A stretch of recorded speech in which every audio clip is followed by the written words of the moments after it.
Teachers, and you're listening to Show X Live with Ken in a student accommodation all over Scotland, and Wayne in his white windowless van? Uh-oh, I better get out of here. Enjoy the show!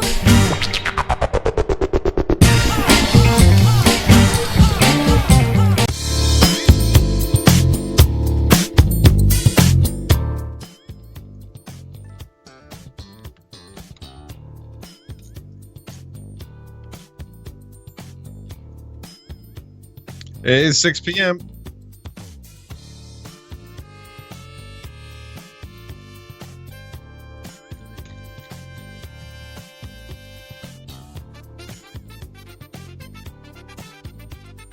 Yeah, I just messaged Wayne like 5 minutes ago saying, "Hey, am I hosting this week? Because I've been doing that recently and stuff." And he's like, either or, but you know, I'm in Skype ready for you." And I'm like, that's strange. Why would you be ready for me now? We've got like an hour to. Oh no, time changed last night, so we hadn't.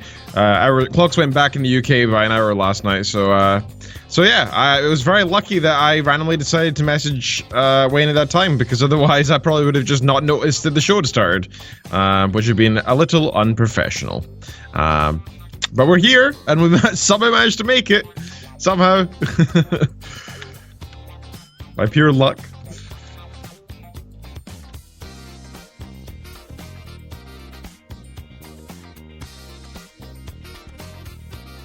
It has.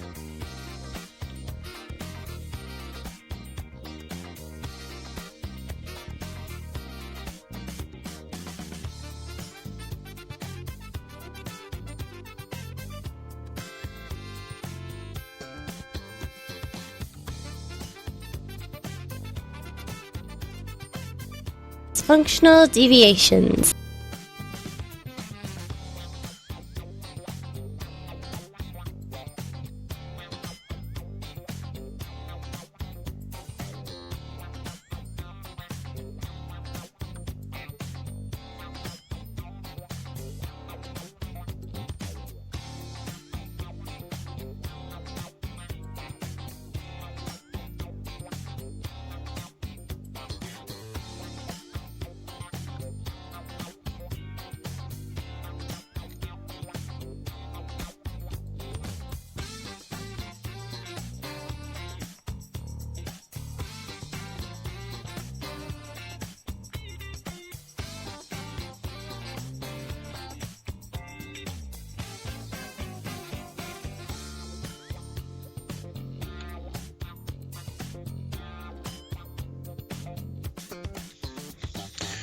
Well, I've had, as I've been saying on the previous couple of shows, I've got my paper now due 12 days' time, and it's been absolute crunch time for me, and it has been for the past month. I've really, my personal time has been almost non-existent. In fact, last week I didn't even have a Geek Cred section because I just had nothing to talk about. I literally had done nothing but work.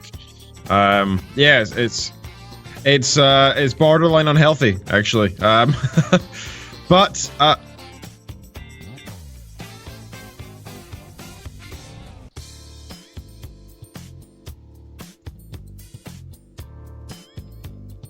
okay, do they hear me though?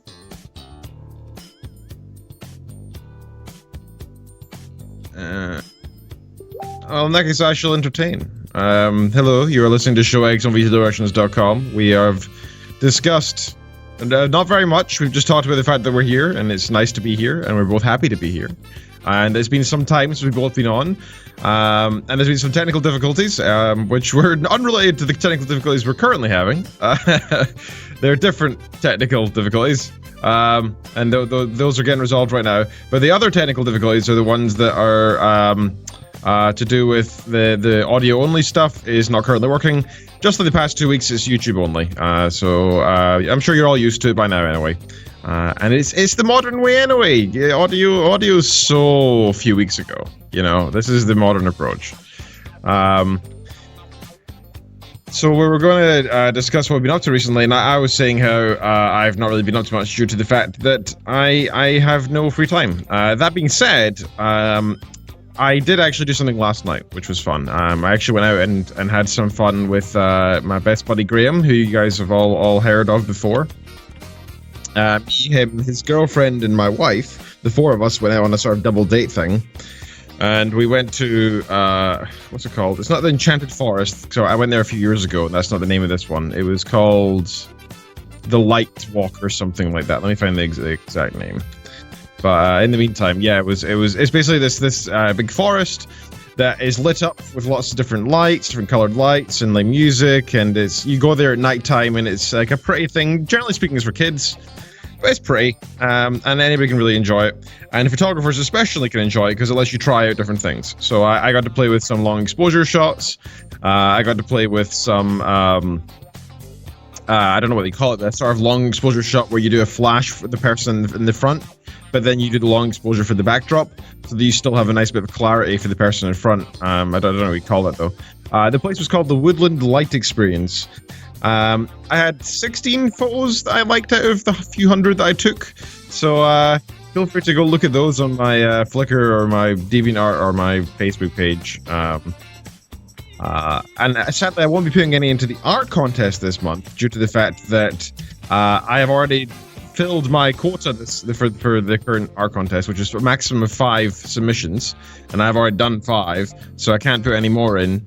I'm just too keen, guys. I'm too keen. I'm making up for everybody else because so far I'm the only one that's taken part. Go along to the forums. Go to vdproductions.com. Click on forums at the top. Go to the ShowX board.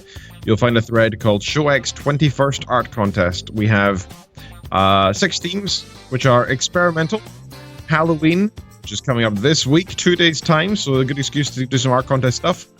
Another theme is first attempt, so if you want to try something out the first time, it's a good excuse for that too. Fireworks, because next week is actually next Sunday. Now I need to think about that. Actually, is the 5th of November, which in the UK is a holiday.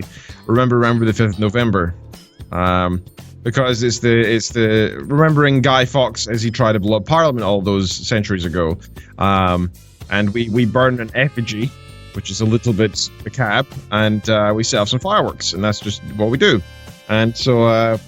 I put fireworks as a theme in the art contest so that we could do that as well. Algorithm, just randomly. And the quote, "The whole is greater than the sum of its parts" by Aristotle. So I don't know what you can come up with that, but maybe find, like, I don't know, a train carriage and a train, or a flower petal instead of the flower, or something like that. Now, speaking of next week, actually, sir, I don't know if you fixed your audio yet.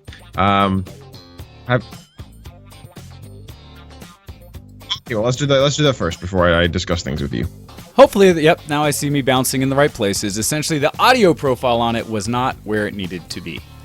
And so it was pulling from everyone else, but not from me. So now it should sound much more normal, like what people expect to hear. All right, go ahead, Ken. Cool. I was just going to say next week is November 5th on the Sunday, and I've so far been invited to 2 events that night. And I'm probably going to go to one of them, so I'm probably not going to make it next week, I'm afraid. That is all right. You have been making up for me, so it is good for me to finally be pulling my weight again. And we've been taking fair. But yeah, so I'm gonna go to do the firework thing. The Photography Society, my uni, are going out and doing something, and they've invited me along, and I like the idea of that, but then I wouldn't really get to, like, actually have fun, like, chill out and actually socialize. I'd be too busy running around with the camera and doing camera stuff. So I think I'm probably going to hang out with some friends instead, with Graham and his girlfriend and my wife. We're going to go out to the castle, and maybe I'll bring my camera there and then do a little bit of both, who knows. And that'll be good fun. But that's everything I've been up to in non-geek, I'm afraid. I've had a rather dull past little while due to the extreme amount of work I've been doing, so that's all I really have to discuss, I'm afraid. No, that's not good to hear. Yeah. Oh, gosh. Well, now it puts it on me. What have I been doing? So, other than making a complete... No, I've just been making an ass of myself for the past several weeks and realizing that I am not a good person, but oh well. Things that are worth mentioning that needs to on the show for others. Discuss. No, things that need to be, that can be brought up on the show, though, and talk about things I've done. Oh, that's not geek. Oh, gosh. There's lots of things I've been doing that are somewhat geeky, if not completely. Grr. I guess not geek-wise. What was that called? I had the opportunity to go with some of my friends to go see a movie that came out last year in Japan, called The Silent Voice. And what this is this movie is about, it's one that good friends of mine had gone and seen and read the manga for, and then took us to go see after.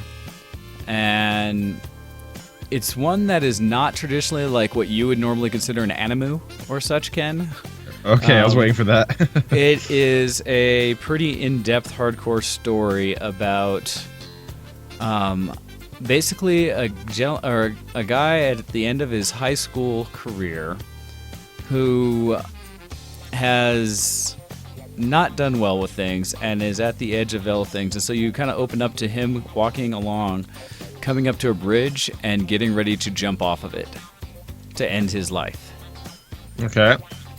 And from there, it continues where as he's getting ready to, he kind of goes back and starts thinking through what all he did to get to where he was and the mistakes he'd made. And of those, what do I want to say? Of like the mistakes he's made and things he's done, what it really boils down to back to is in elementary school, kind of the end of his time frame there. He was always kind of a class clown and someone who'd run around and do a bunch of things that their class got a new student in, and this new student couldn't speak, is deaf.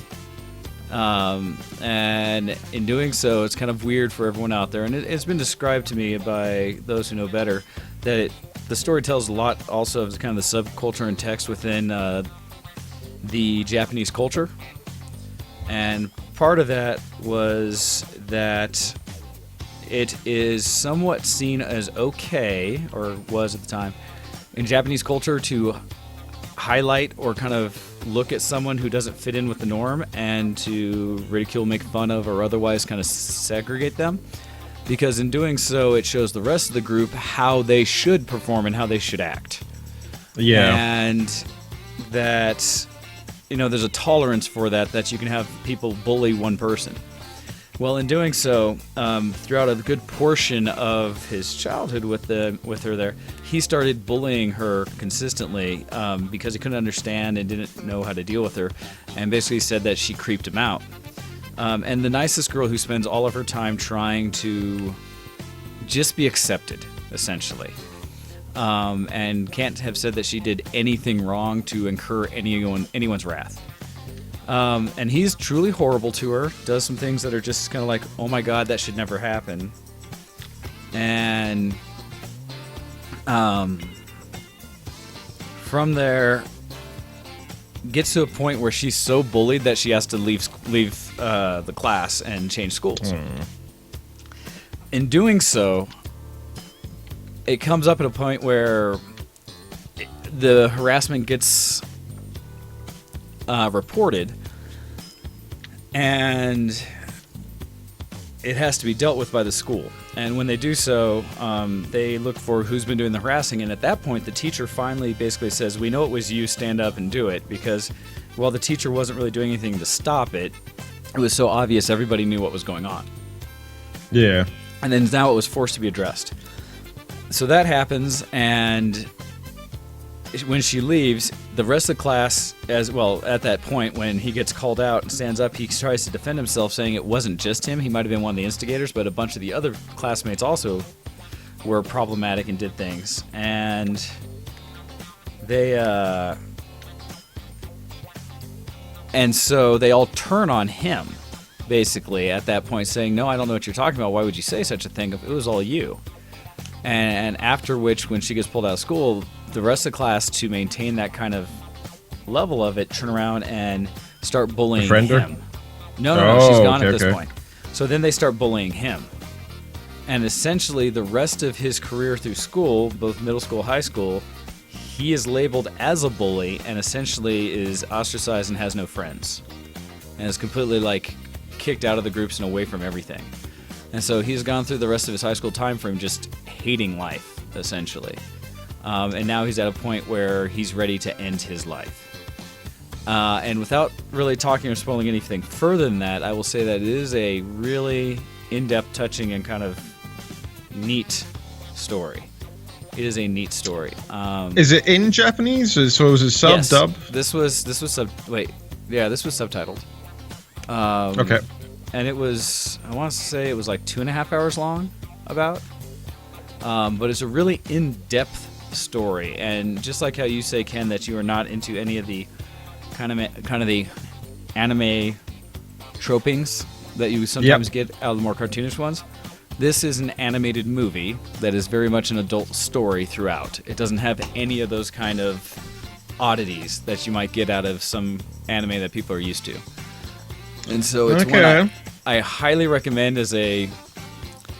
I won't say it's a feel-good movie, but at the same time, I think it ends very well. And there are some definite scenes in there that shocked me, and I was just like, oh, snap, I was not ready for. And so it's one that I know was a limited release here in the United States, and we were very fortunate to catch it when we did. And so with that, if you have the opportunity, if you find anywhere that's playing it, check out A Silent Voice. I really thought it was neat. All right. So I want to throw that one out there.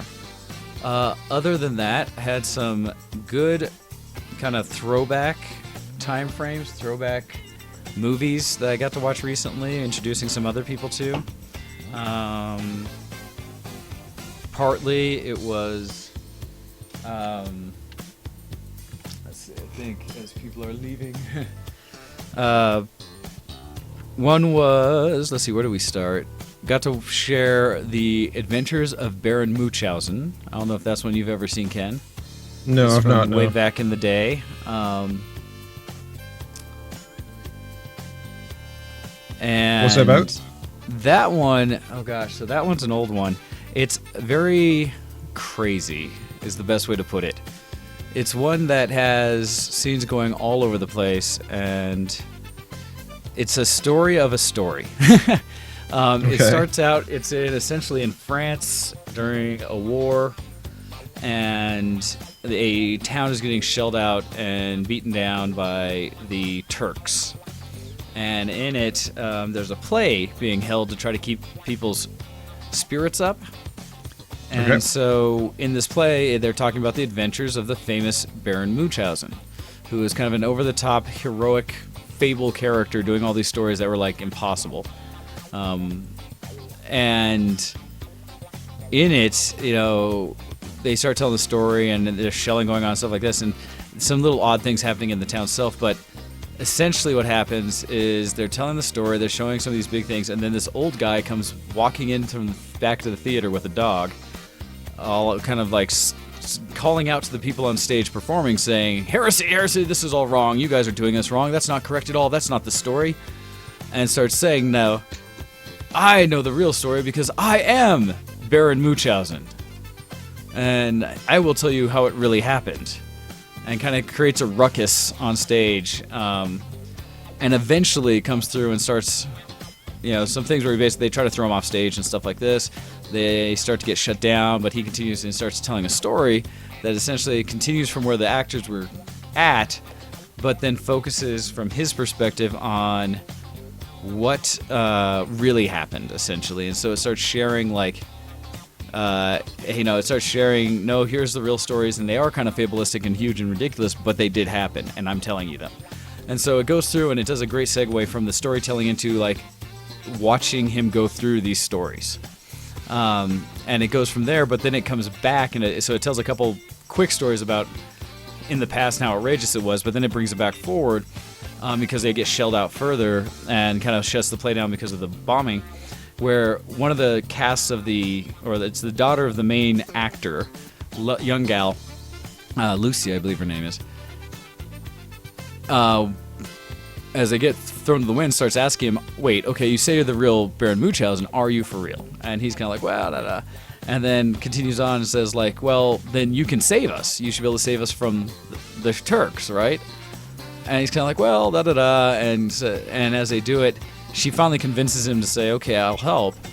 And he's an old, fragile guy kind of thing. And then it goes into a blending of the old storytelling and the current storytelling, where he then takes her through this massive adventure where he has to, in order to defeat the Turks, find all his old partners and stuff like that were all people of remarkable ability, and bring them back together now that they've aged 20-something years, and try to fight and defeat the Turks. It's outrageous. It has a lot of famous people in it, and to give you an idea, in the cast on stage, a lot of the ones who are not the main parts of the film but are there are essentially all of Monty Python. And so, very nice. And one of the Monty Python members, I forget if it's John Cleese or which, but actually plays as one of the main characters throughout the entire thing. But you can see a bunch of the rest of them in the kind of cast in the background. And this came out, 1988, I believe it was? Something like that. So it's an older movie. And it's something to be impressed upon that I really want people to understand or see, is that it was pretty amazing for the set work and the kind of props and things they were able to accomplish back then for what they did. It is such a big and over-the-top movie that there is a lot going on, and they really did a great job. So I highly recommend for someone like you, Ken, to go check it out. It's different. It's definitely an older one and stuff like that, but it's pretty flipping cool. Yeah, it sounds good. That sounds like a good story. So yeah, it was good. It was a good time. Let's see. I am right now, because I am a terrible person, I am commenting because I hosted a Halloween party last night, and I got too drunk and acted a fool and was shitty to people, so I'm having to apologize on my thing about that.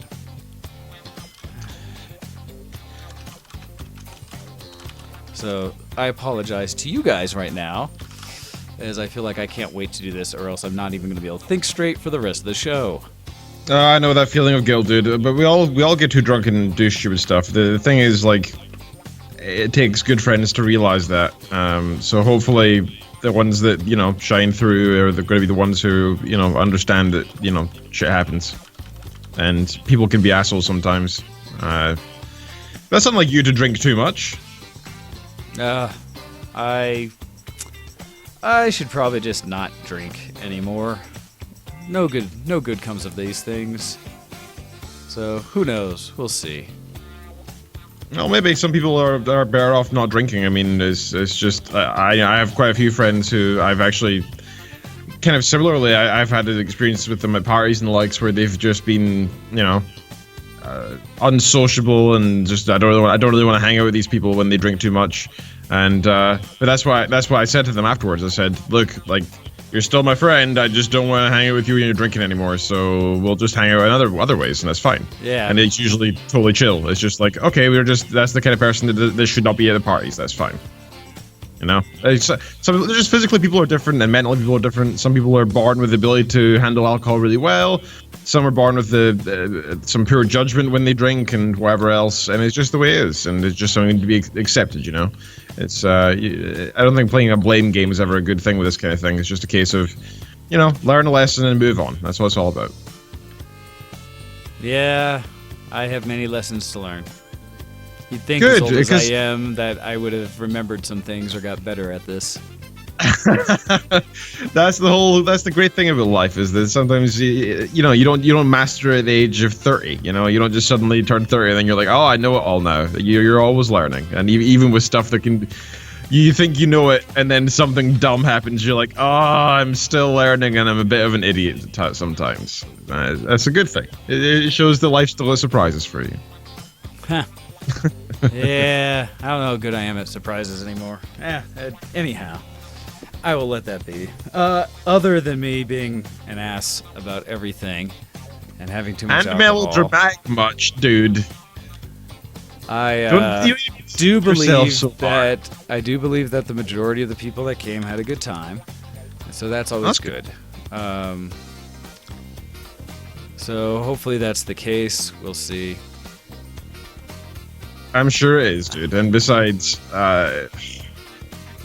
everybody does something embarrassing or sometime, you know, like I can remember a couple times where I've done some really, really embarrassing things. It's some things I don't even want to mention on air because I've really screwed up in the past. And sometimes you just gotta wait for time, you know? Like, you just gotta endure that crappy little period where you feel like crap and you feel like an idiot and you feel like a fool. Or an asshole, and you just gotta let it just pass. You gotta just sort of be like, yep, I apologize, I'm sorry I did that, and I'll profusely apologize every time it comes up. Or you know, if it's something embarrassing, you just gotta, you know, keep a strong constitution when you think about it. But over time it disappears, you know. It's just you need to stay strong for a little while, but it does get easier for yourself and everybody else. It does. Yeah, so anyhow, I did do some cool things with it. I set up a photo booth kind of thing for people to take pictures of their costumes. That was, I think, probably a better thought of mine than I've had in a while of things. Like, it's kind of, it came out in a good way where I was able to pre-set up my camera, a light, and some things for people to be able to just kind of walk in front of and take pictures of themselves. Cool. And so hopefully there's some good shots that come out of that.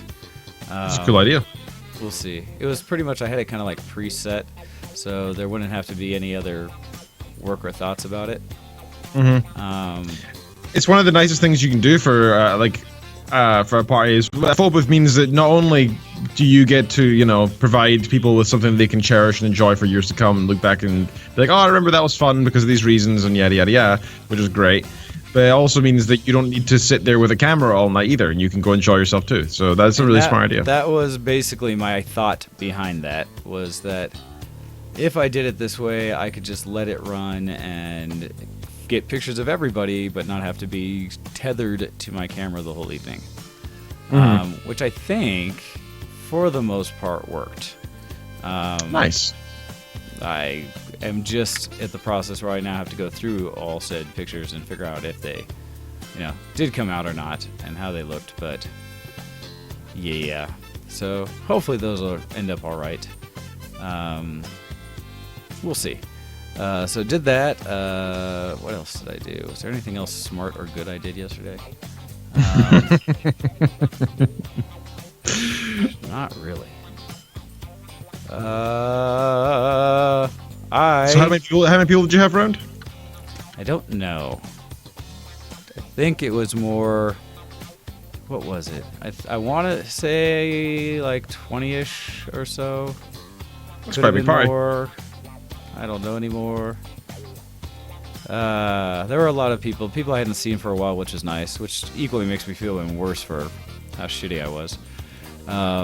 Because it means I, you know, friends who normally I think would probably like to hang out with me may not as much in the future. But they, people were playing Cards Against Humanity, stuff like that. Had some movies on, generally just socializing and such, and so that was good. Yeah, I mean, that was all good stuff. Oh, it's funny. I am seeing some of the pictures now, and people did good. I like that people were able to get in and get pictures of themselves. That makes me happy. Cool, so the photo booth worked then. That's good. It did for the most part. Some people, I think, forgot to turn on the light that I had, but mostly it looks like it was good. So, yes. Neat. What else? And the rest of your week, did you get up to anything else? God. Not a lot. Like I said, it's been work and trying to get ready for things and such, but a lot of it was trying to get ready for the party, which did. Like I said, it worked out as a whole. And so, that's mostly what I was doing. Alright. I'm trying to think other things, because it's been a little while, but I'm all over the place. Other cool stuff I did. If I had, part of the challenge is I just moved my computer back upstairs from the basement where it's been sitting for the last 6 to 8 months, and so it's getting things sorted again. And so I spent all the time prior to the show getting it just technically sound and just ready for, you know, actual airtime. And I kind of got things together. Gosh. And now I'm still looking kind of like, I don't remember, because I really needed to take more notes. And I don't have them. Ah, well, I failed. There were some really great costumes. I wanted to give shout out to at least my buddy, like Unit Zero. He wowed again, where he likes to go in female costumes for the big brute of a man that he is. I saw that one. That was funny. And so he did a few that were really fun. 2 years ago he was Princess Leia. This year he did a pirate wench, as he had less eloquent words for it, but essentially a pirate wench. And it came out really well, and I think people got the joke and thought it was a good time. So that was all great. Yeah, there's some really good costumes. I'm happy that people do as well as they do. So that's always fun. Oh, good. There's even more shots of people taking more pictures that I didn't realize were happening. So that's kind of fun. All right. Anyhow. All right. So I think that's all I got for non-geek stuff. Jeez. I maybe will have more when I am more prepared. I'll reach further back in the Wayback Machine and catch people up on what else was going on. And so... Well, in the meantime, let's go into Geek Cred and see what we've been doing there then. Yeah, let's see what's been going on that's been geeky. I'm a geek. Are you a geek? Geek Cred, level up! So with that, Ken, since you hadn't been doing a lot that hasn't been geek, what have you been doing that's been geek this week? So I do actually have a couple things here. They're fairly minor, but I finally managed to finish friggin' Star Trek: The Next Generation. After like 6 months of watching it, I finally finished every single season, every single episode. Yeah, it took forever for me to get there, but I managed it. And yeah, it was actually a little surprising. I didn't actually realize that it was the last episode until I sort of clicked onto some of the themes there, and I was like, wait a minute, this seems a little sad. Wait, oh no, it's the last episode. I didn't even quite realize. Oh no. And yeah, it was sad to see it finish, and I feel like I kind of missed the characters. You know, I miss Data, I miss Picard, kind of miss Worf, all that. And it was. I think it ended quite nicely. Now, at the end of the Netflix stuff, there's actually like extra episode behind the scenes. I watched like 5 minutes of it. And care. To me, it kind of removed some of the magic behind the scenes stuff. Like, I don't really want to. Gotcha. I don't necessarily want to see all that. Like, I'm actually quite happy just thinking that they did really well, and just thinking of it as some alternate universe where it works. I don't want to think of it the fact that it's just a bunch of people in a studio somewhere. Although I did also watch one YouTube video where it's called like Star Trek cast swearing or something. And it's just all the things they slip up and they're trying to be all professional and then they say the wrong thing and they're just like, shit! or Worf turns into like, he stops doing his Worf accent and does like a general like an American accent and you're like, what the hell? It's weird, So that was good fun. But yeah, really enjoyed it. Really good series. I put a tweet on Twitter afterwards saying that I watched it, and I had quite a few people comment to me afterwards at work saying like, oh, I didn't realize that was your first time seeing it and stuff. Oh, that's really cool. What did you think? Are you going to watch any of the other ones? Are you going to watch the Orwell? Are you going to watch Discovery, the new one? And I was like, I don't know. I've got a lot of stuff to do. I mean, I want to watch Deep Space Nine. I want to watch the Orwell. I want to watch the new Star Trek. I don't want to watch the original because I feel like it's a bit too far back in the past for me now. I don't think I'll enjoy it as much. So yeah, the original series I think was way too campy. And so that one to me would be a challenge. It's the movies I think are fine, but the actual show, oy. Yeah, that's the point actually. There's actually some TNG like spin-off movies as well that I need to go see as well. So there's a lot of stuff I still need to go watch. But that, yeah, I've just got so much on my plate in terms of stuff to watch. But it has to be also not too good. I know that's a weird thing to say, but like the movies, for example, I think they were too well done.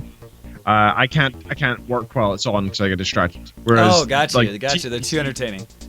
Yeah, but TNG's a little like is kind of backgroundy. I don't need to pay attention. Like I can pick up an episode halfway through and get the theme straight away. You can just kind of work it out. It's not like extremely nuanced or anything. They're quite straightforward storylines.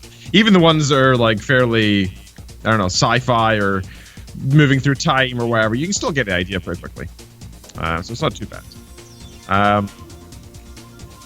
But yeah, so I finished that. That was good. I was a little sad to finish it, but that's all done. Speaking of finishing stuff, I've also finished. Finally, I started watching this when I went down south I started listening to this when I went down south last month. American Gods. I've now actually finished the whole audiobook, and I don't want to spoil it because I just don't like spoiling if I don't have to.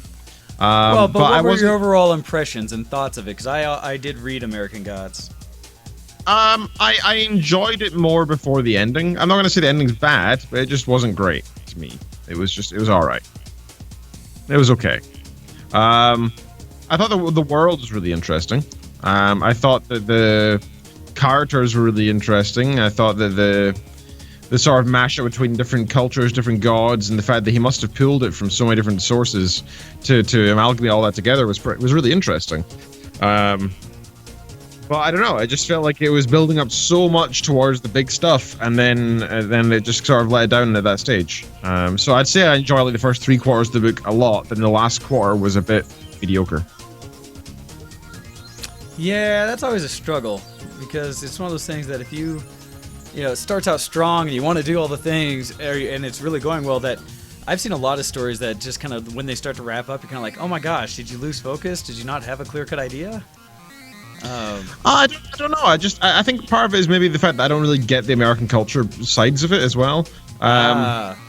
Because like Ken keeps saying to me that a lot of it was all about like she loved it because it really felt like the heart of America, like when you went to the motels and they're going to these different places and stuff, and it felt very like this is in America, this is the heart of America. And for me, I feel like I got a taste of it. I got a taste of stuff that I hadn't really had a feel for before, but I couldn't like it wasn't nostalgic for me. It was more of an introduction for me. And so I didn't get that feel that I think Kitten really enjoyed from it, and because you know she's been away from the US for 7 years now, so I think that really probably means a lot more to her now. But unlike to me. But if anybody else out there has read the book as well, American Gods, or seen the TV series, I've seen 2 episodes so far, and by the way, because of that, I pictured Shadow as a black dude all the way through, even though it says in it that he's white. I pay attention to the. I noticed the fact at the start where it said that they describes his skin as like a very light milky coffee color. So to me that sounds like kind of a tanned guy. But in the TV series he's like a black guy. And because I saw that first, I always imagined him as a black dude. And I feel like I moved slightly away from what the author intended, and that kind of annoyed me a little bit. You know, it's like the Hermione thing with the play. I don't know if you remember that. Yeah. Last, yep. When they did the actual live stage performance, Hermione is a black woman, right? Yeah. I mean, like that's fine. Whatever, do your own take on it. That's totally cool. I don't care. But I want to enjoy the original for what it was, you know, and then maybe see the different versions of it afterwards. So that was just a little annoying that I felt like it was already modified and I couldn't imagine it for what it actually was. And in general, my thoughts of what the characters look like are entirely based from the TV series and not from my own mind or the writings of the book, which was kind of a shame, in general. But yeah, it was good. I enjoyed it, but I don't know. I'm now looking into other audiobooks to listen to because I've realized I travel probably about 2 hours a day in the car at the moment because I keep going back to check on the dogs every day at lunchtime now because I feel bad for them sitting alone for hours each day. So I've started putting audiobooks on in the car. Even if it's only 20 minutes at a time, I can just slowly but surely get through something, you know? So any suggestions out there for audiobooks? Currently, I'm going back over Furies of Calderon again. Because I really, really enjoyed that series. And actually, weirdly enough, this is a very random point, but this is the first time I've listened to an audiobook with a female narrator. Every single time. Yeah, it's just something I never really had even considered before because it's never happened before. Because I've only listened to a few audiobooks, and it's been Harry Potter with Stephen Fry and American Gods with, I don't know, some dude. He was really good, by the way, and so far the girl is good for Furies of Calderon. But it's always strange when they do the opposite gender. Like when guys do girls, it always sounds a little like they're talking in their falsetto. They're talking in their falsetto, so you can tell it's kind of a guy, right? Yeah. And it's the same problem with when women do dudes. It's like, oh, I'm talking as a man, and now it sounds like I'm really forcing it. So, and considering the main character is male, it's a little weird hearing it come from a female's perspective for Furies of Calderon. So it's not a bad thing. It's just weird, right? It's just different. It's nice actually because it challenges your mindset, I guess. So there is that.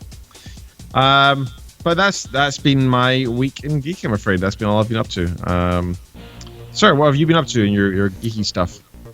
Oh gosh, well, geek-wise, the one that I would like to be able to talk a lot about, but again, I don't know if I'm prepped for it today, would be that we, last weekend as a whole, not this one, I was out at DreamHack Denver 2017, which was the first instance of the DreamHack Digital Expo in the Denver, or in Colorado.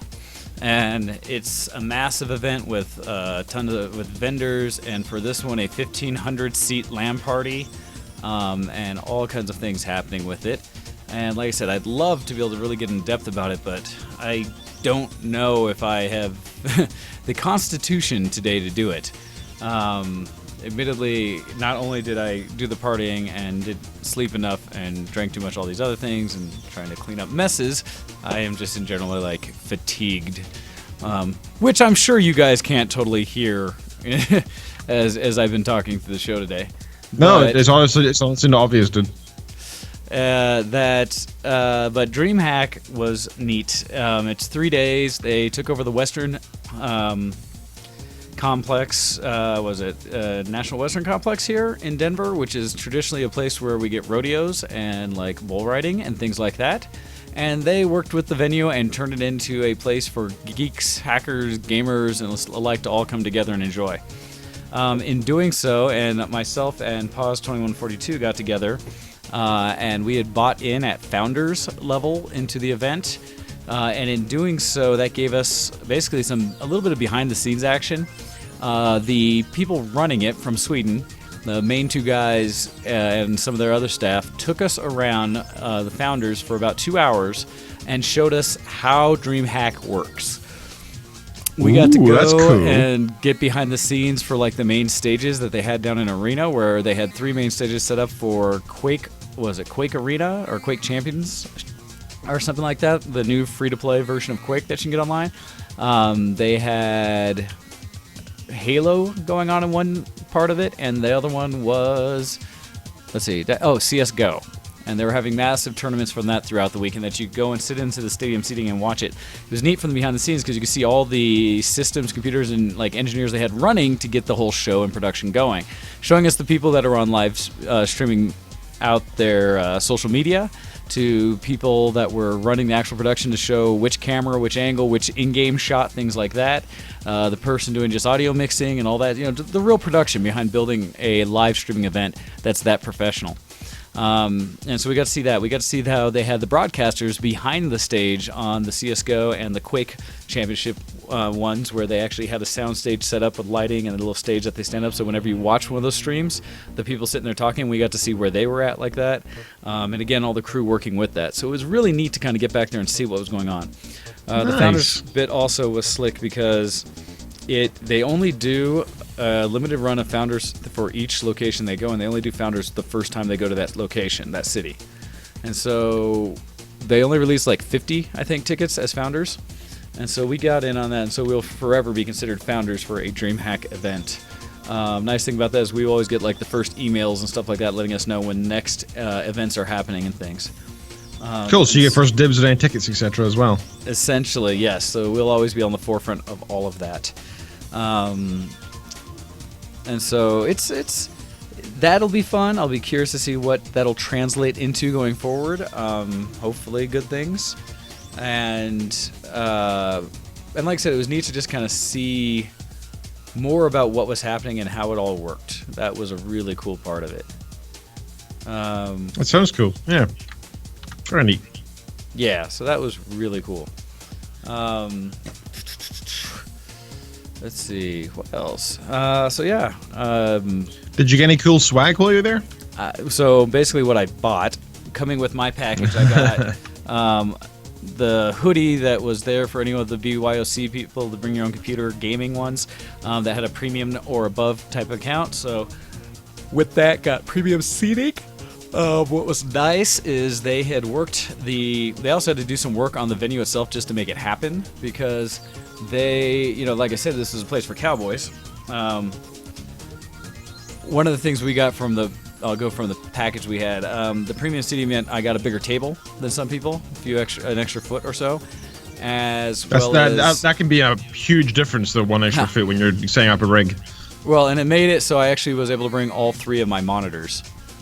Nice. Which is kind of silly to the event, although it was also neat just to see the kind of different setups people have, which is really cool.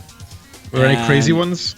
Not crazy, but you can see the people who've done it before. There were some amazing cases and kind of like the water cooling solutions and things like that people did. Those were pretty damn cool. The regular setups, though, I mean, everybody had top end gear, which is something you'll see, especially at these bigger LAN parties where it costs money to go, where it's not just some cheap little thing, where it's a big event. That's not surprising. So the people that can attend tend to be a little more ready.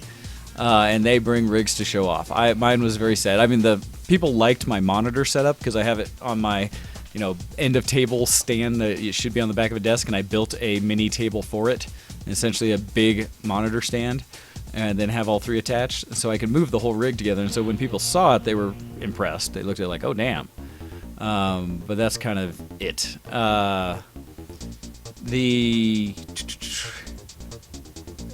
Other than that, what I saw, though, some people had, again, great water loops, great lighting, and some really neat cases. Some that were painted perfectly and stuff, so they all matched theme throughout.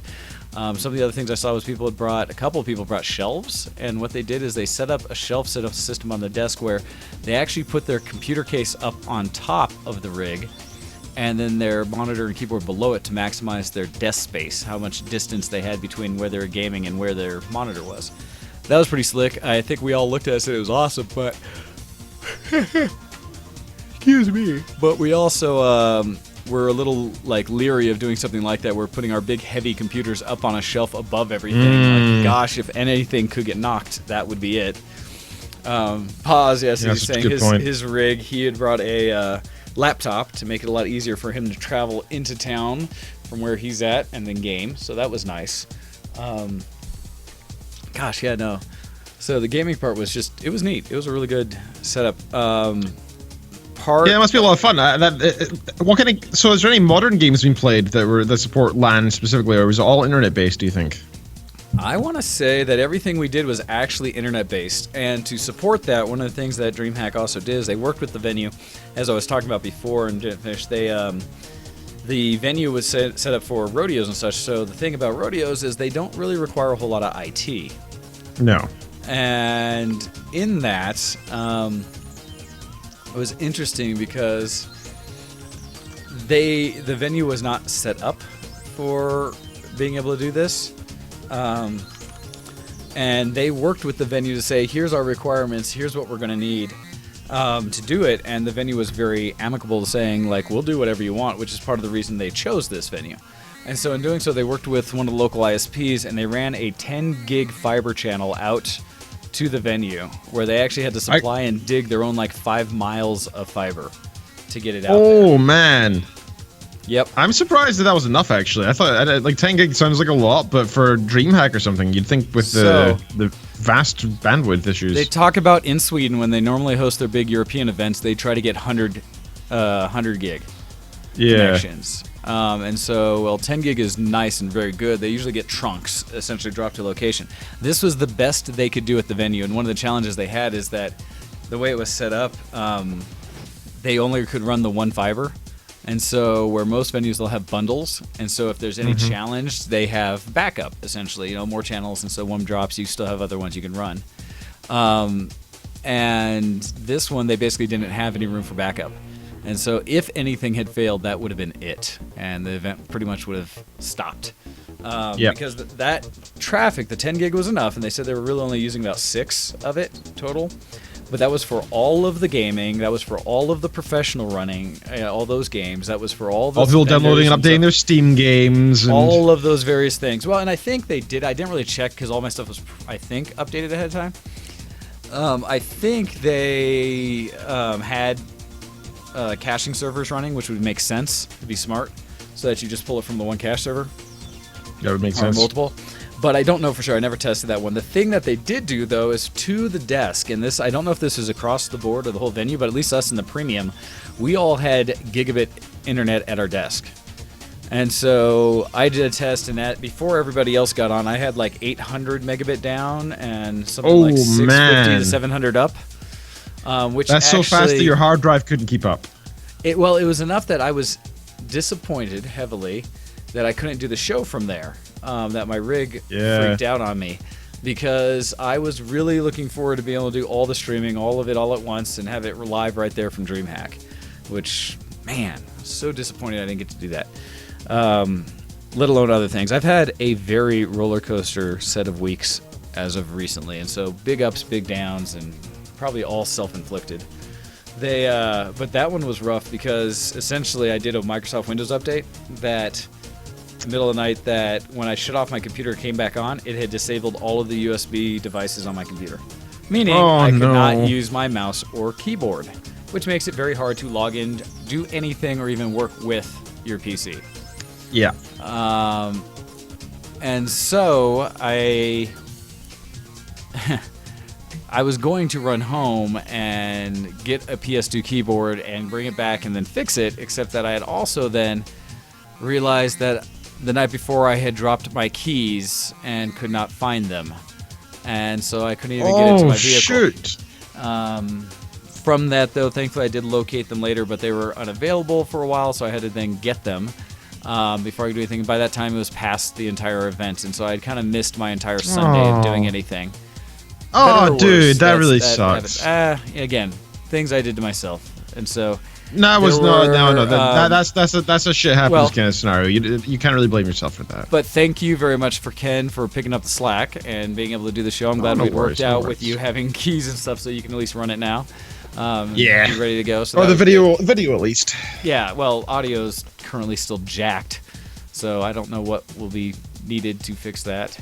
But yay. Or not fix it. Or not fix it, but it sounds like there's still a lot of people that appreciate the audio. But I mean, that's actually a thing to kind of throw out there to everyone, is to hear what their thoughts are on the fact that we're pretty much been doing YouTube only. Because the challenge is, unless we get more people to switch over from the audio to subscribe to our YouTube, it's just dropping us even further into, like, people don't like change, and they don't always come in, like, re-listen to, because with our audio downloads, we're still getting a nice solid number of audio downloads each week. So going to YouTube, I've definitely not seen that change, like where we've gotten more into the YouTube, and as we haven't been doing audio. So I feel like it's still not a dead art, still something we may need to do or look at as we go forward with it. I don't think it's a dead art. It's just more that the technology isn't great, and I think moving over would give us a good idea of our actual numbers as well now, because I think a lot of people just subscribe to the RSS. And their iTunes or whatever downloads stuff and deletes as the episodes go by without actually listening, So it'd be nice to actually see who our real numbers. And this way we don't have to worry. You know what? Like, we don't have to pay for Sam this way, because Sam sucks. And we can still push out a podcast. We just wouldn't do it live, right? We just do it live YouTube only. So if you want to get the podcast, you can just download it afterwards. We'll just strip the MP3, or you can do it yourself if you want to. We can tell people that. There's so many services out there to download YouTube to audio straight away, and it's really quick and easy. No, there are lots of ways. Well, it's just I know a lot of people appreciate the audio side of it, and so yeah. But we'll see. But if anybody has any they really want to listen to the audio live and they will refuse to use YouTube, and you're not willing to change, and you would drop our show if we stop doing the live audio, let us know, because we need to know what the numbers are like. Here's what we're gonna do. Here's what we'll do. We'll put up, if we can, a post or something on our Facebook page. Something basically asking everybody that is a fan of Show X and VTW what their suggestions are for going forward with how we produce the show. If we could get away from doing the audio portion that we were doing Shoutcast-wise, it does free us up to look at some other things and change the format of the show and what we do. Just like segments and things like that, we've talked about trying to do segments that are more focused on more information for you guys versus us just talking about ourselves all week, because that can't be fun. But to help us grow as a show, we'd love to hear from you guys so that we can really provide what you need as entertainment. Absolutely. One of the things is any of those suggestions you have, please email in at showx@vtwproductions.com so we can continue to produce a show that you guys want to hear and see. That's one of the big things. Let's see. I was going to, and as I was mentioning to Ken via our private chat here, that my constitution is low, so I'm not sure if I have the energy to do the full show today. I'm trying. But I think what I will do is try to set up a break and come back from the break and see how I'm doing after that. No, sorry, it's all right. Let's just call the show here. That's all right. I've got a lot of stuff I need to do anyway, and a half show is fine with me. I'm just glad we did something, right? That's the least we can do. Well, and I'd like to come back with a solid show. I'd like to give a full review of DreamHack. I'd like to actually make some notes and catch up with what's really been going on with things. I've just been all over the map and not able to be a mature enough adult lately that I need to focus to get it all done. And so if it is okay for all of you, I appreciate that a lot, Ken. That's fine. All right. And so that way I can try to take care of other things I need to get done today.